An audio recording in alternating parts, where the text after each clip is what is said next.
Akkam bultaan kabajamtoota hordoftoota keenyaa nageenyi badhaadha saniin jecha odeeffannoo amnuun baate saniin kenna namni saniin gahu Oromiyaa 24 irra naabbaas.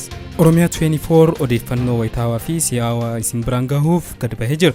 Odeeffannoon keenya tattamaan akka isin biraan bahuuf YouTube keenya Oromiyaa 24 subscribe godhuu hin dagatina. Karaa Facebook keenya Oromiyaa 24 fi akkasumas chaanaalii Telegram keenyaatiin hordofaa saniin jecha amma oduu ituu nuun baate isin biraan genna nu waliin turaa saniin jenna.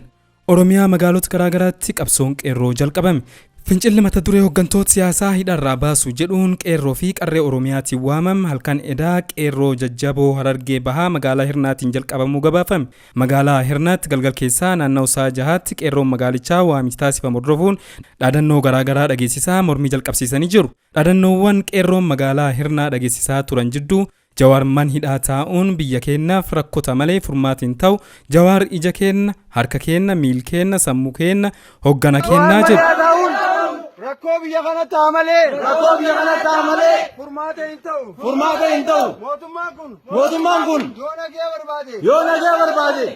barbaade Jawaar haa gadhiisu Jawaar agartuu teenya Jawaar miila keenya Jawaar harka keenya Jawaar sammuu keenya Jawaar hoogganaa keenya. Achuun magaalaa Hirnaa iddoo biraattis dhaadannoon daawun jedhuu fi bifa walalootiin dhageessifamaa ture.